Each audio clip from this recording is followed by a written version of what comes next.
over the last couple of years, we've been trying to collect real stories, whether it's how our product has helped somebody or a fleet or an end user. It doesn't really matter. If you have a good story and shout about it, people will listen, people will turn their heads.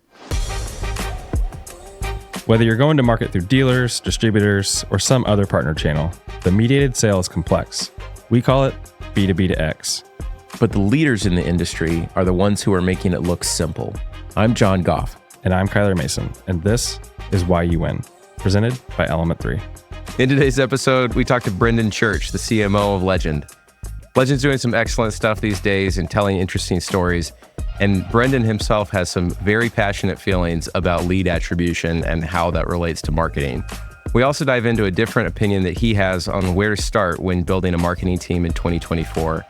One of the things that stands out in this conversation is how Brendan cares about being passionate about the product that you're selling, but also that you get to choose that passion.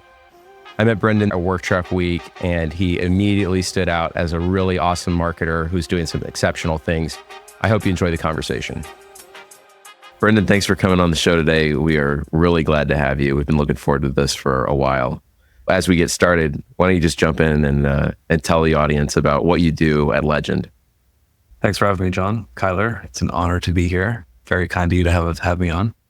My name is Brendan, Chief Marketing Officer at Legend. I'd like to think my role is really about managing talent and ideas, and of course a budget. But mainly, I think it's about managing ideas and talent with an incredible team to be able to market our products and grow our brand. So that's in short what we do, or what I do. And I mean, I'm very involved with customer experience, all as it relates to really our brand reputation, selling through distributors, and keeping that experience legendary. You didn't start out in that role though at Legend, right? You were one of the first marketers on the team. Correct. Yes. So I joined about 8 years ago, and I joined as the only marketer, just doing brochures and photos, and then I learned how to do videos and whatever. And so now I oversee the marketing team, the inside sales team, and the customer care team, which, as it relates to growing the brand, it is delivering a customer experience so that our distributors keep coming back for more. How did you go from what was maybe marketing manager to, from what you're describing, seems like a critical part of the business with a different perspective on the value it brings? I think part of it is, if I'm going to market something, I'm going to market the crap out of it and get so passionate about the product that it becomes more than just a product. It becomes almost a lifestyle brand, and we can talk about that. I always wanted to grow a brand. I love working with people, but I don't know if this answers your question, but I think one thing that I think marketers underestimate is the power of getting so close to the details of something that it helps that content become so real. And I'm just using content as an example, but for example, a marketing manager might start managing a team and then they get away from the details, and then it's like all they care about is some vanity KPIs that mean nothing, and they don't even know if they're doing anything for their marketing. To answer your question, I think I've been able to stay very, very in the details as I build a team, but still keep very big picture with the strategy of where we're going with Legend. And I think it's sort of like a cycle. I manage the team and I trust the team to do everything. But I mean, I still sometimes look at captions before they go out. I still shoot some of our testimonial videos. And I think similarly to how a sales manager might, they have to get sales too. It's like, if you don't stay close to the details, stay close to the customer, keep hearing those stories, how can you stay passionate about what you're marketing in the first place? Do you have a hack that you use to stay close and to get involved in the way you're describing? What does that look like? Keep your inbox frickin' clean. What? Oh no. Should I screen share my inbox? Kyler has to go somewhere now. There's a plaque on my desk that the team pretty much gave me to make fun of me. That's my 10 commandments. It was for my 10-year anniversary here, all that stuff. And the last one says the something along the lines of the secret to success is like 10,000 unread emails and unopened text and stuff. So what do I need to do better? I say that because it's just one way that I stay sane with so many different things going on. One quote we say here all the time is that quote, I don't know if you've heard it, of Dwight D. Eisenhower, plans are useless, planning is everything. And a lot of the departments here use it, but if there's no plan to fall back on, how do you ever get started in the first place? One thing I do think about marketing is if there is one role that is proactive, is marketing. Like if there's one role you have to be the most proactive, I argue that it's marketing, because you know as well as I do, marketing, that your list is never done. And to the point of managing ideas, it's all about which ideas are important, which do we bring into our marketing.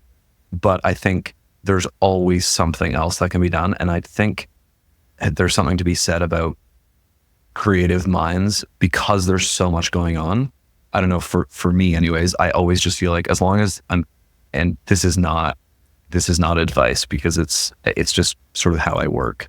But as long as I'm doing something productive to tackle our idea, our strategy, our marketing plan, if you will, it's something else is going to happen. Like, it's going to build momentum on something else.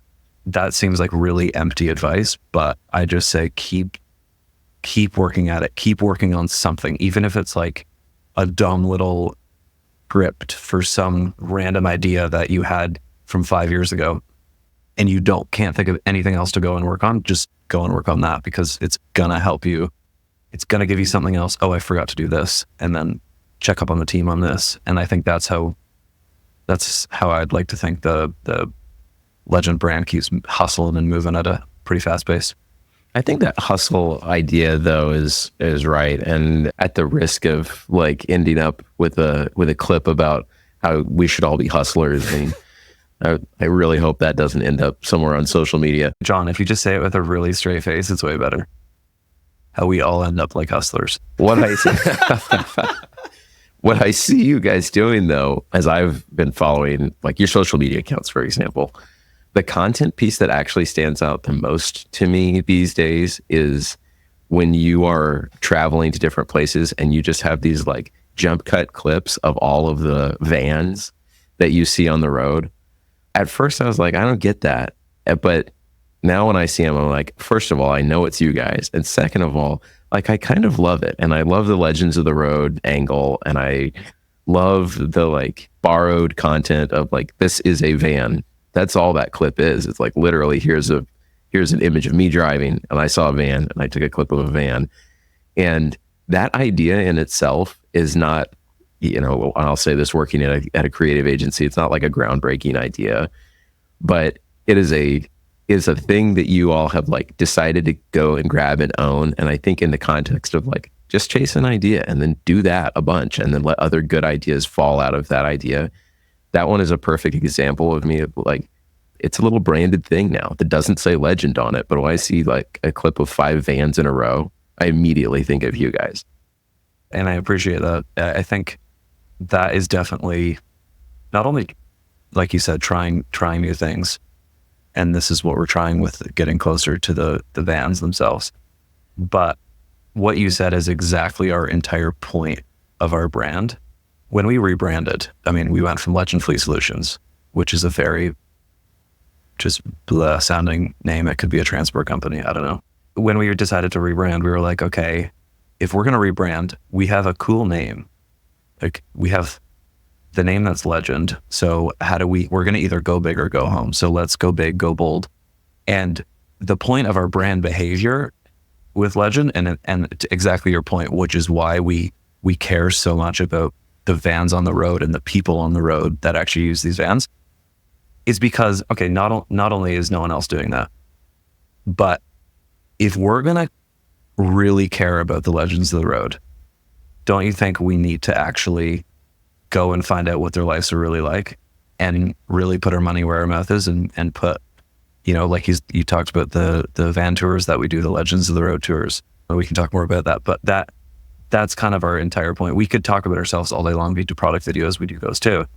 And it's almost like we want to be these Legends of the Road are are people who they're plumbers or delivery drivers. They're really good people. I mean, and we've come to find that out. It's been such an interesting journey.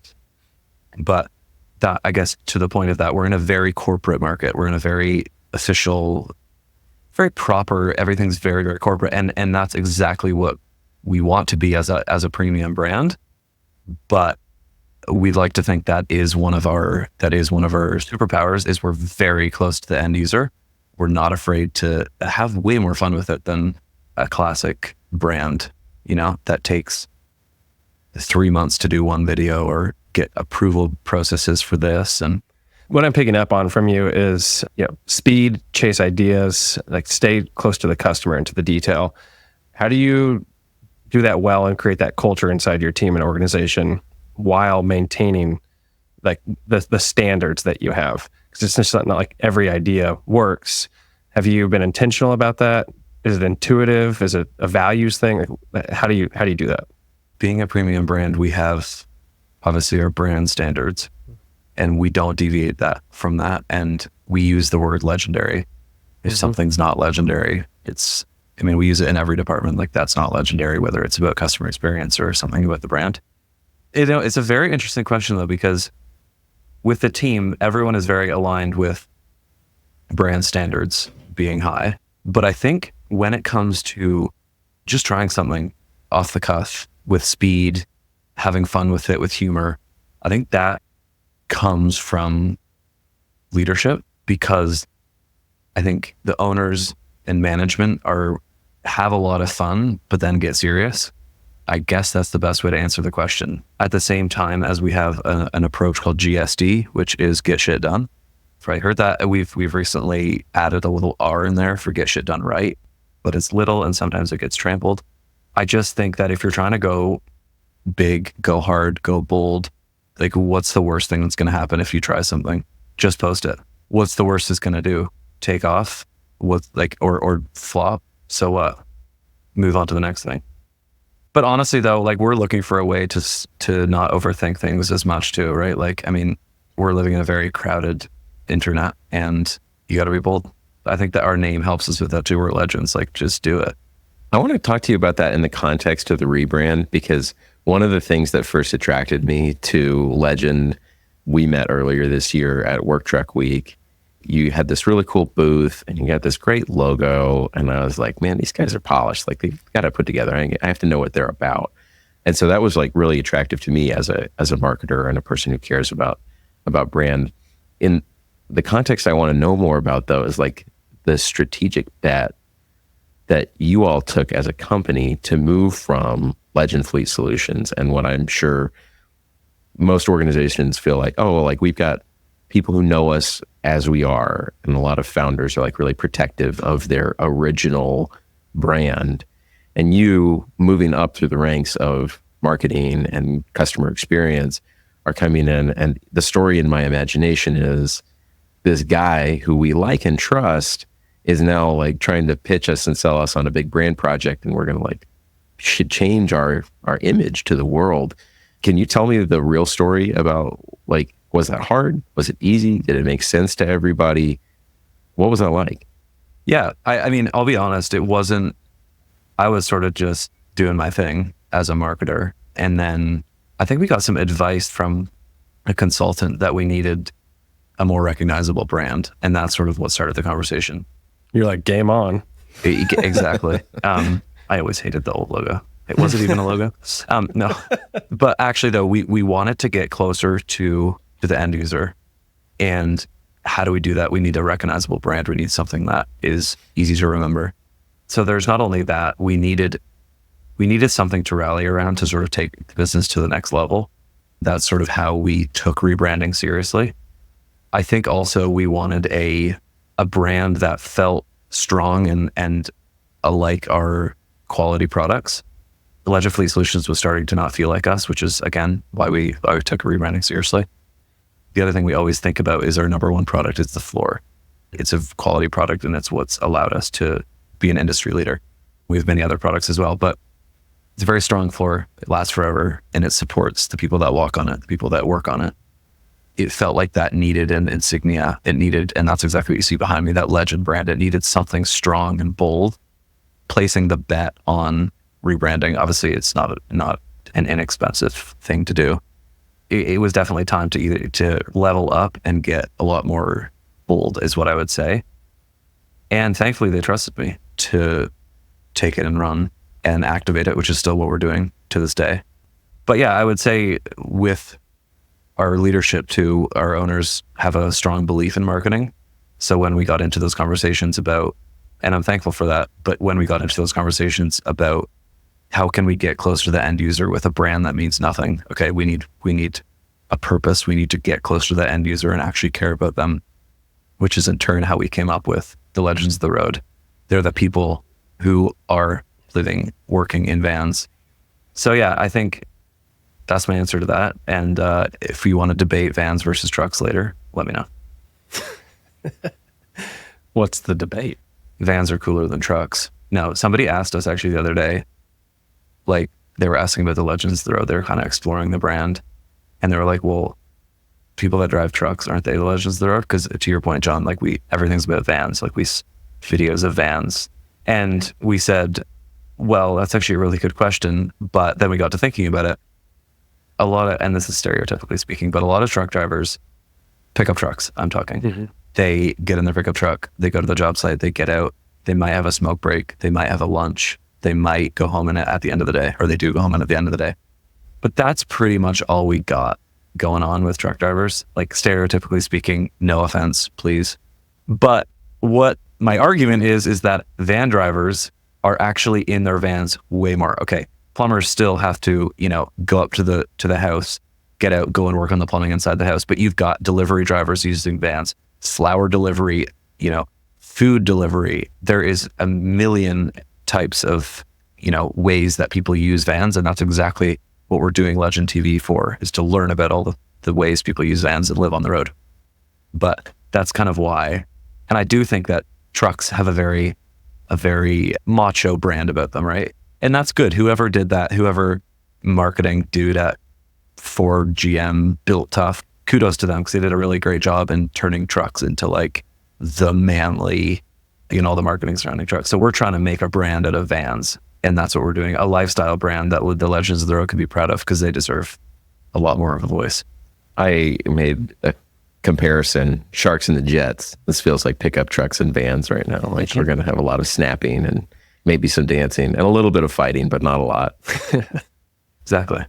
Yeah, well, I think we're going to come out with some anti-truck merch. So stay tuned for that. We'll send it to you. Do either of you drive a pickup truck? Yes, duh. Don't I look macho? No. You do drink whiskey, so you're tough. I do think that's also why we've jumped on the vans, because not only is it the products we sell are mainly focused on vans, we actually have pickup truck products too. And we're developing some more for those and box truck stuff vans. But vans are kind of the sweet spot, which again too with vans are kind of nerdy, kind of, they're underrated. But like, if there weren't vans, your wife would not get her Amazon packages and your toilets would not be fixed. So don't you think vans are a little important? Sold, man. I'll wait and see your material. Okay. Sounds good. Keep driving your pickup truck like you need it. So you're a brand guy. You like to, what I'm picking up on, like manufacture a challenge and like be the underdog and like go after that. It's kind of like one of the things I'm sensing from you. But as you think about the brand you're building, how does that translate to the way you have to distribute your message to your different audiences? Like you've got fleet, OEM, dealer. Are there tactical things that you're thinking about when going to market to, get the most out of your brand? Like, how are you doing that? Yeah, no, that's probably our number one challenge as a marketing team, is how to get our message out to all those different channels, because obviously we're trying to attract all of them. One thing I would say that trumps all is good stories. So over the last couple of years, we've been trying to collect real stories, whether it's, how our product has helped somebody, or a fleet or an end user. It doesn't really matter. If you have a good story and shout about it, people will listen, people will turn their heads. And I think as much as we've tried and are continuing to try specific campaigns to the different channels and specific marketing towards them, as long as you have a good brand and solid product to back that up, we have found over the last couple of years that as long as you are producing good stories and telling those, people will find them, whether they're an engineer at an OEM that finds us online, because I know that's happened, tells their boss, yo, we need to be looking at the Legend floor. And then you have, a buyer for a fleet. There's so many different channels in this complex market, which is, I know exactly what it is, right up your alley. But I mean, we were at a show the other day and a leasing company came up, a massive leasing company, a contacted leasing company. Like, how would we ever find the perfect title for him? How are we ever going to get his attention? But he was a leasing company, a contact from a massive leasing company came over to our booth and said, hey, the guys over at X massive fleet, probably shouldn't mention their name, said, Legend does a great job. Go over there and have a chat, see what you think. And so, and I know that that relationship with that fleet is a combination of things as well. Success with our product, good relationships with our team. When our team heard that, we kind of cemented our just keep telling good stories, keep branding well. People will listen. And also, I think there's something to be said about the internal team. If you're telling good stories, crafting, good quality content, whether that's fun stuff, whether that's polished stuff, if it's good, the team will also take that and send it to those contacts they're trying to get in front of. So that's certainly something that we find a challenge. And I think we're learning that it's all about story. So let me push a little bit. Like, do you make that plan and then think to the degree of, we're going to use these channels, this media, blah, blah, blah? Or you like tell good stories and they will come? We don't even know. Like, it's interesting because we are trying to get closer to the end user. So we do a lot we are starting to do a lot more on the likes of Instagram. We're exploring TikTok, etc.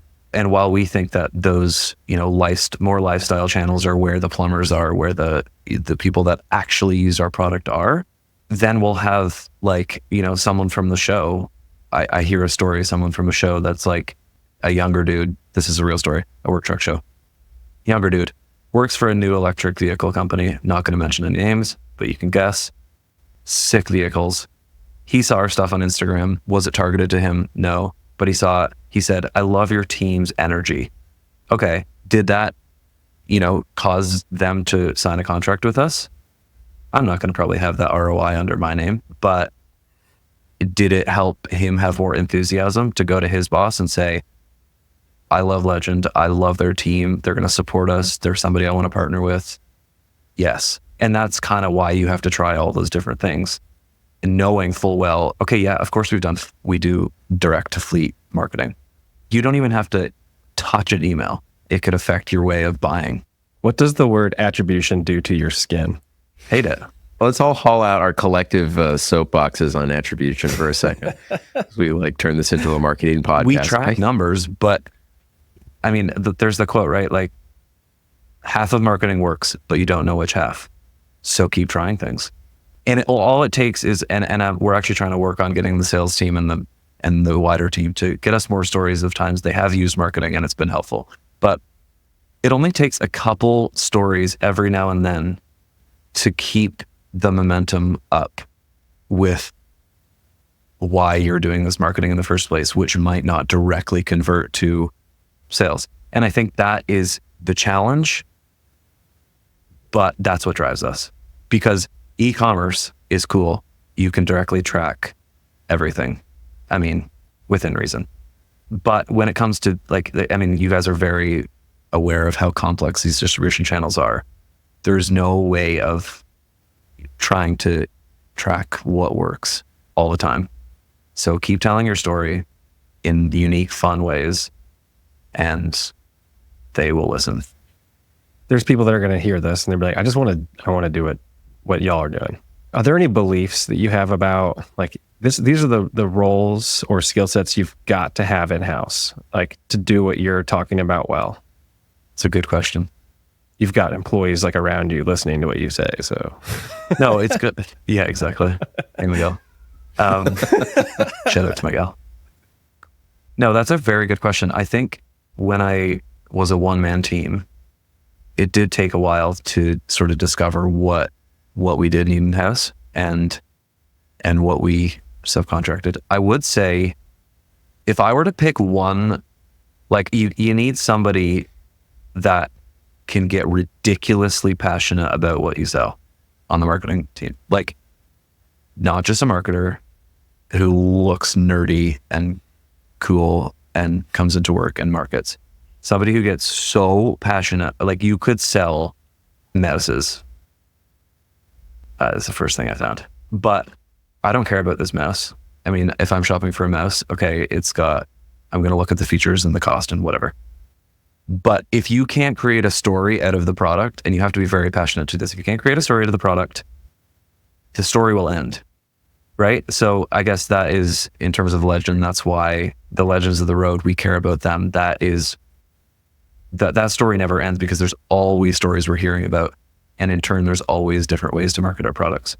But to your question about what, for a marketing team, what you need in-house, so that there's the passionate person. And then I would say, not just because he's sitting right there, but a videographer, a visual storyteller, to be more broad. People want to see, like, I mean, it's growing by the day, but what is it? 90% of their research before they buy. Like, they want to see everything about it. And what better way than video? Like, video is not going away. I think the other thing I would say about the marketing team is when it comes to having a plan and pushing ahead with your ideas, one of the biggest challenges marketing teams get is a more traditional, a lot of times, even when a marketing team becomes more in with the times, should I say, or, you know, you can have the most Gen Z marketing team, but oftentimes the rest of the teams are very traditional. Like, so you have sales, you have operations, you have quality, you have production, etc., finance, whatever. And there's nothing wrong with that. Obviously that stays.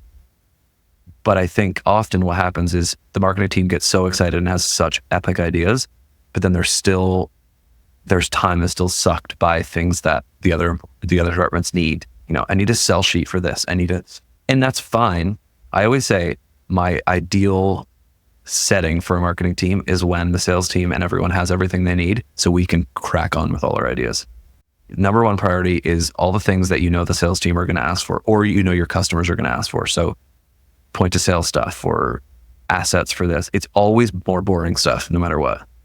But if you can get some of those stuff out of the way and then come up with a system for anything new that comes up. So have like just quick, easy templates to a point, obviously, so that your team can focus on the growing the brand, creating stories, trying new stuff. You'll never really get anywhere other than just creating traditional marketing. Yeah, I love that. Then the way we talk about that sometimes is like the hygiene versus the satisfying factors. All those things, the sales sheets and... Are you talking about Hustlers again? I'm sure I could make the connection, but hang on a second. Hang with me. These hygiene factors are like, it's the invisible stuff. If you don't have it, then people are going to be mad. If you do have it, like no one's going to write home. No one's like over the moon, but it's the little invisible things. And then the satisfying stuff is all the stuff that you care about, the epic stuff, the cool opportunities that you want to go try, and the system that you have to build around yourself is the one that makes all of the invisible stuff really, really easy, and then saves all of your time and attention for the stuff that is actually like a multiplier on top of the regular work that you have to do. That's really good. And I think that what you said about multiplier, we love that word because a story is the best way of multiplying something. We sell locks for vans, one of our products. And there's a outfitter in Florida who every time a fleet comes in that has had a break-in attempt on our locks, he takes pictures of it. And some of the vans are just mangled, but they didn't get in. And he's bought hundreds of our locks and he is 0-10. His customers are 0-10. So there's been 10 break-ins that he has like seen the vans and taken pictures of. And yeah, none of them have been broken into. So that's awesome. But the point there is for us even to learn from the way he gets those next customers to care about those locks is from a photo on his phone. Like it's not because of a brochure he printed and gave them. especially in today's world, like the more official things are, like people that can sign the biggest deals don't even know how to spell. And it just taught us a story of, if you have something to share, just share it. Don't overcomplicate it. I think that that your answer a few minutes ago about the videographer as one of those most important key roles, hi Miguel. I'm coming back to that and this idea of visual storytelling. We talk about bets all the time. That's a bet, and especially for a company that makes van liners. Like, no offense, not the sexiest product category in the entire world.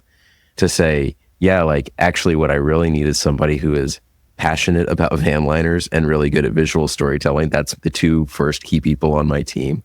That is not the thing that we would have guessed. Not the marketing team that most people would have built off the ground. Yeah, traditional is like, I need my digital marketer, I need my copywriter, I need my, skill-based roles. So it's a cool, different way to look at it that I think matches the values you've been describing this whole time. Yeah, no, it's good. I think with the telling stories visually too, like there is so many ways you can make a product sexy, okay? So thanks to my team, John, van liners actually are very sexy. I meant excluding Legend van liners. I'm kidding, because van liners are like, if you're gonna pick one of our products to be the most boring, it's that. And it's actually funny because we don't actually have a product that is easy. Once it's installed in a van, it's actually really hard to see. You're like, what am I looking at? Like we don't sell an object. Some of our accessories are, but most of it is actually just, you don't really see it. So that creates a challenge for us too. But even with some of the ads that our videographer has made, we found a way to, again, for those listening and for John and Kyler, if you're not subscribed to our YouTube channel, please do. You're all about ideas and cultivating that in your culture. Do you have like a system for this? Do you do throw down idea days? Do you have like a cadence of planning, or is it just like someone has it and they share it and you talk about it? How does it work? That's a good question. I've never been asked that before. Miguel is actually like cringing right now because he likes when we plan a lot more than we do. No, any ideas are good ideas because it makes you think of something else that could be an even better idea. But as for like cadence of planning, we actually recently separated our digital marketing from our content marketing. And as funny as that sounds, it's actually helped a lot. And of course, there's definitely still overlap when we all work together, but there's a focus on digital marketing for certain things and then content marketing for other things. And that helps us stay focused on the creatives and the creativity of the content, but also the stories that we're telling and keeping them away from the numbers, if that makes sense. A lot of our content ideating is very brainstorming. I would also say this. I heard the quote the other day and it's the truest thing I've ever heard. And I'm very fortunate to have an awesome team. I think the quote was something like, fun marketing teams create good marketing. And I think that's so true. Like, I'm very fortunate to have a very fun, personable team, but it just flows into everything we do. You're going against the grain on so many things, which is cool. Like, I'm going to separate these folks because I don't need those shackles of metrics on my content team. Like, just think and be creative, and then we'll figure out what works. It's cool, and it's probably not what your like standard executive would say about how they want people to operate. That's exactly right. We don't track. I mean, we look at them and we celebrate them when they're good and whatever, but we don't track views. Ignore them when they're bad, right? Of course. Who needs brutal facts? No, but we, to a certain extent, but we, back to the point, a good story will turn heads. Don't know where, don't know when, but it will, because it's a good story. And you get a lot of marketers say, storytelling, blah, blah, blah. It's all about story. But it's because it works. Because it's when the penny drops, it's when reality hits. It's like, oh yeah, okay. Like the lock is a perfect example. We have beautiful polished photos of locks. We have beautiful polished videos of locks, but that means nothing until they see what it prevents. A brutal burglary by a thug on somebody's phone in a showroom. Like, it was sort of when the penny dropped for me at why stories are so important. Real stories. Yeah, the only lock content that I ever want to watch is the lock picking lawyer. You guys seen him?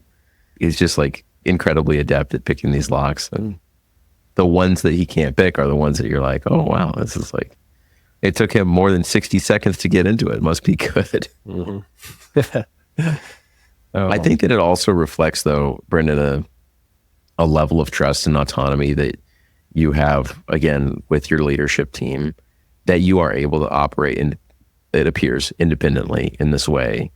When I think in a lot of organizations, the only lever that the rest of the executive team has to pull is either a financial lever or some other metrics lever that they say, like marketing, how should we measure you? And marketers are, they freak out for a second. They're like, KPIs. You're like, here are our KPIs. They're like click traffic on the website and stuff like that.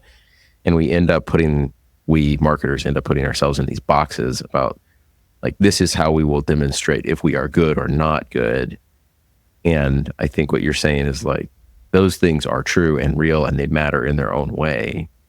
But I think if you can, in the same way you're selling it to the customer, sell it back to the executive team and say, like, look at the stories that we tell and look at what happens at the event and the trade show because of the stories that we've told and because of the brand presence that we've built and the recognition that we have.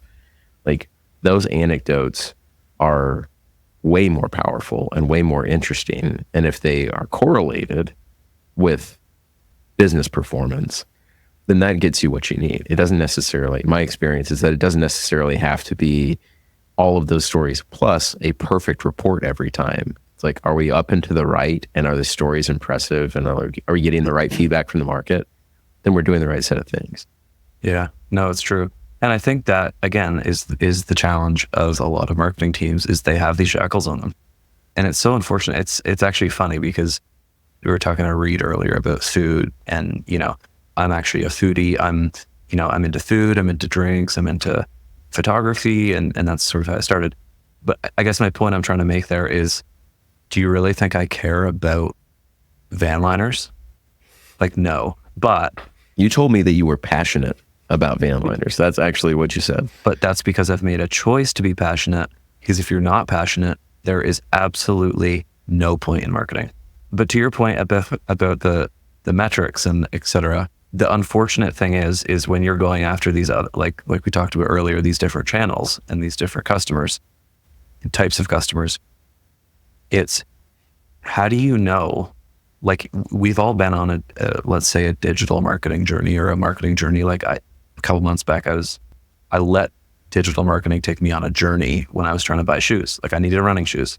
And I was like, okay, I know I'm going to get tons of ads if I search a few different types of shoes. So I did it. And I'm like, I kind of like this. I had like 3 I was kind of interested in.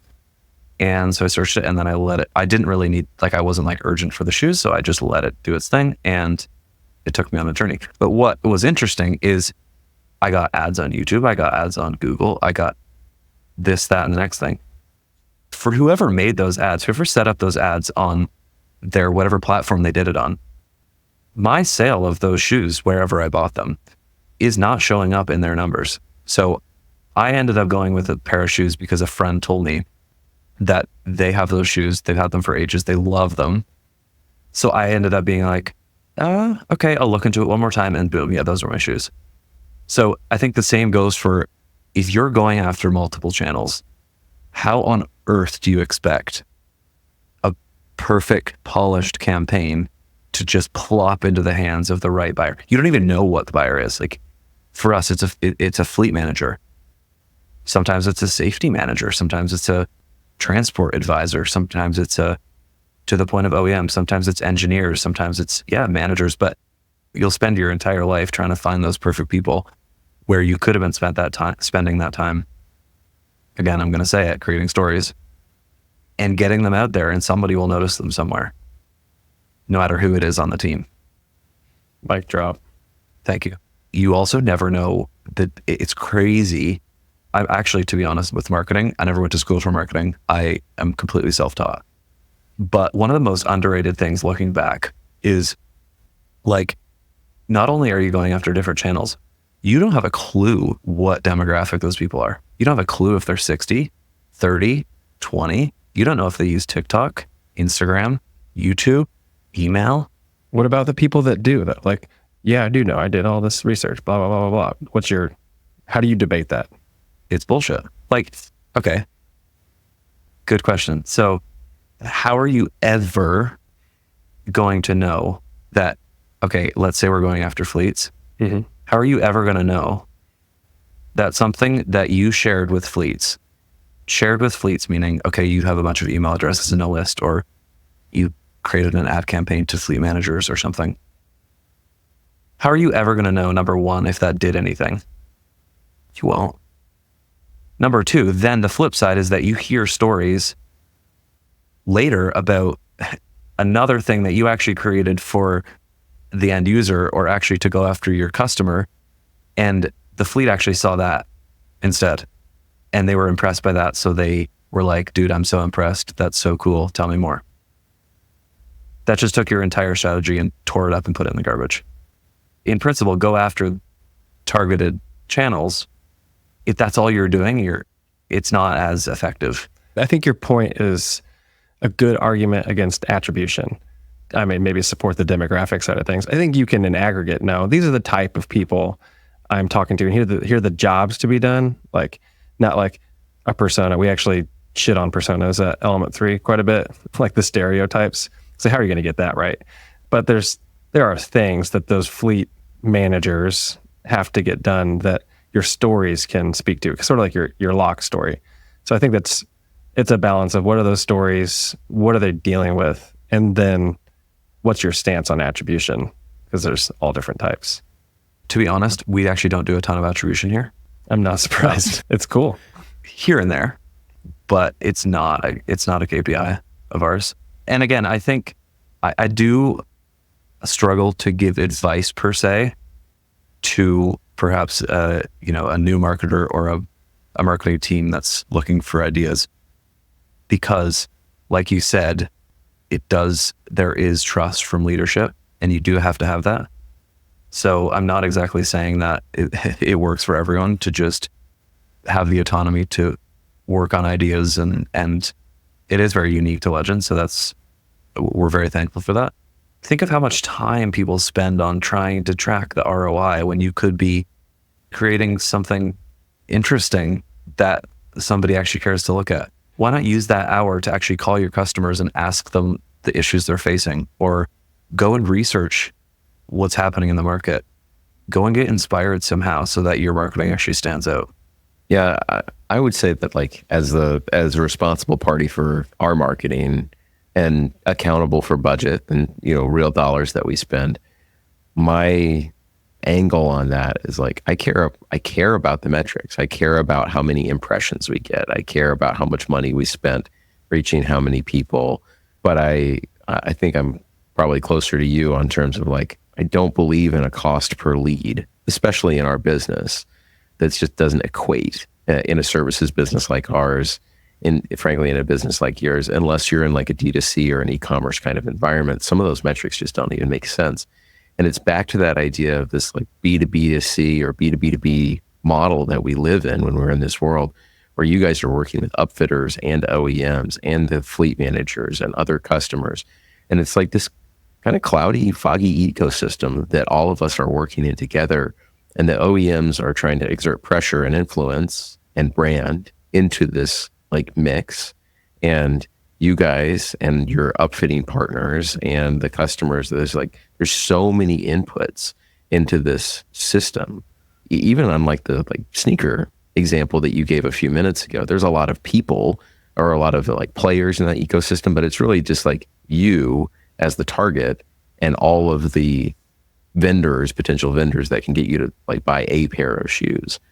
But in this world, the one that we work in, and you do too, is like there's just so much other signal and noise happening all of the time. And so the metric that I care way more about in that environment is saturation and presence. Like, are you in the consideration set when the customer realizes that they have a problem or a pain that they need to solve? And like, do you have presence in the marketplace? Which is back to your earliest point about brand and story and all this stuff. Was like, that's why that stuff matters. Is when I go to my friend and say, hey, have you ever heard of these guys? Yeah, like I see their stuff online all the time. I'm subscribed to their YouTube channel. I've never bought anything from them, but they're great. That itself is the thing that I want maybe more than anything else from marketing in that environment. Yeah, that's very interesting. I think too, to the sneaker example again, it's like, I mean, word of mouth is still the number one.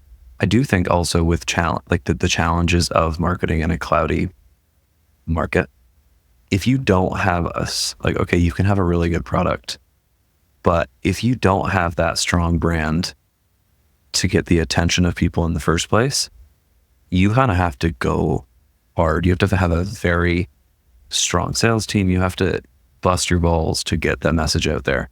Whereas when you have a proven product that can help solve people's problem, then that's when you get that multiplication of not only people telling their friends who are often in the same industry, it just helps the conversation. Oh, they're also this really cool brand that does these like videos, and like, it's really cool. They're really like good team, like really fun guys, like whatever.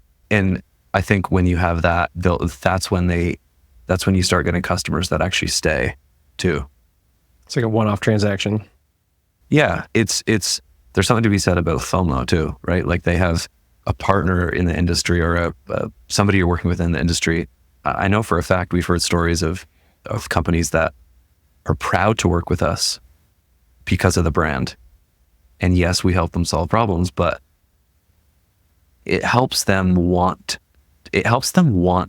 to spread your message by word of mouth, because, you know, they have a good experience buying from you. They are entertained with the content. Whereas if you have more of just a traditional approach, then it's more boring to talk about, you know, at the dinner table or at a restaurant or when you're networking or whatever.